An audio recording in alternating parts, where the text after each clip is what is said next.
Hey there friends and enemies, JoPaWrites here again, and today I wanted to talk about Sorcerer builds in Diablo 4 after my recent switch from Arclash to Ice Shards, and why I switched now after being an Arclash main pretty much the entire run through the game so far. Now, first and foremost, play whatever build that you want. If it's working for you, by all means, stick with it, have fun. You shouldn't be told that this certain build is the meta, that's all you can use. But find the one that's most fun for you, that's able to clear the content as you want. I do know, though, that there's a lot of people who think that certain builds are not good, even though they just don't have them fully upgraded, fully corrected, and built as they should be to maximize their effectiveness. And so because of that, a lot of these builds rely on just a couple pieces of either armor, a couple skills to really make them pop. And without those, they just feel entirely underwhelming. And that's for a long time how my Ice Shards builds felt. As I was trying to use that, it felt like my mana regeneration just wasn't there. I wasn't able to use Ice Shards enough, and so my overall damage output just wasn't where I needed it to be. Meanwhile, I could use Arclash build and just have consistent uptime on my abilities and not really have to worry about my resource management in the same way. However, as you go on, I just hit recently level 60, and I got some new pieces of gear, a unique that's really, really good, and it really opened up the build for me quite a bit. And so that's why I decided to switch to Frost Shards, because now I don't really have a lot of mana management issues, especially if there's a lot of enemies and or a big boss that I can continuously use my Frost Shard turret into. And so now I found that this build is just far and away more fun than the Arclash build, where I'm essentially just holding down Arclash and using my other abilities as I go. This one also feels like it has better survivability because I do have two different shields and my teleport instead of just one, which is very, very nice, and that allows me to, again, just Frost Shard all the time. So overall, I will post a full video with my current build on my Sorcerer for Ice Shards and kind of talk about my mana management and all that kind of stuff. I've also seen some really fun builds that I want to try once I have more gear unlocked, more Paragon points and that kind of stuff. But really, some of these builds essentially are not going to shine until you have the whole puzzle put together, right? So I think a lot of people are under the misconception, really, that you can throw a build together and if it's mostly complete, it'll still be fine. And some builds are like that. There are a lot of builds, especially for other characters with really strong pieces of builds, but not full builds necessarily, that can do well enough and really get through most of the content before getting all of the pieces for that build. However, there are other builds in this game that will feel terrible if you don't have all the pieces, if you don't have the right mods on your armor, if you don't have the right skills in place, if you don't have the right enough of your skills unlocked. They just won't feel good because they are so underpowered or reliant on certain resource management that's just not there. And that's one of the things that I found with certain builds, is that you really have to be specific in how you put them together. Not all of them, like I said, but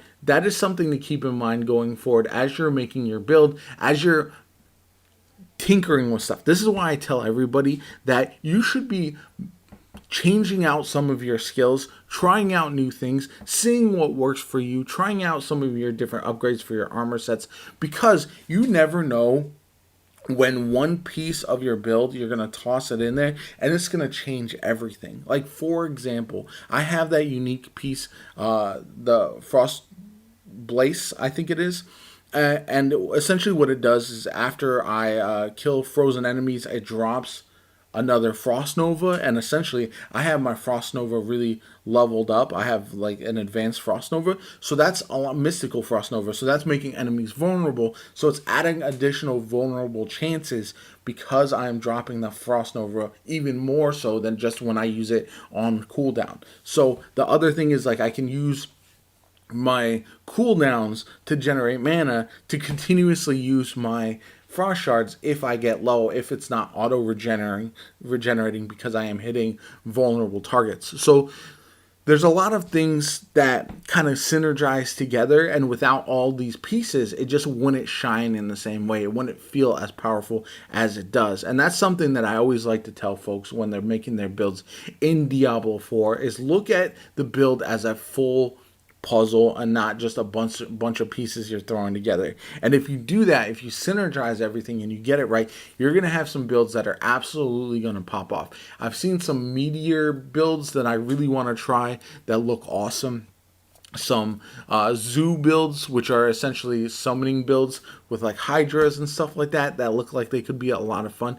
And I think once I get to level 100, I'm going to do as many builds as I possibly can to try and test these out and see which ones I like the most. But for now, as I'm leveling and as I have pieces that I pick up and new skills unlocked and new Paragon paths push forward as I'm able to unlock those as well, it really does change up how this build functions and how successful it can be. And so not every build is going to be universally good from levels 1 to level 100. Some of them you can keep all the way up, but be flexible in your builds as well. That's something that I think a lot of people take for granted is they find a build they see online and they put it together and maybe they're missing a piece or something and it's just not working for them. It's not fitting their playstyle. It's not doing for them what they want it to do.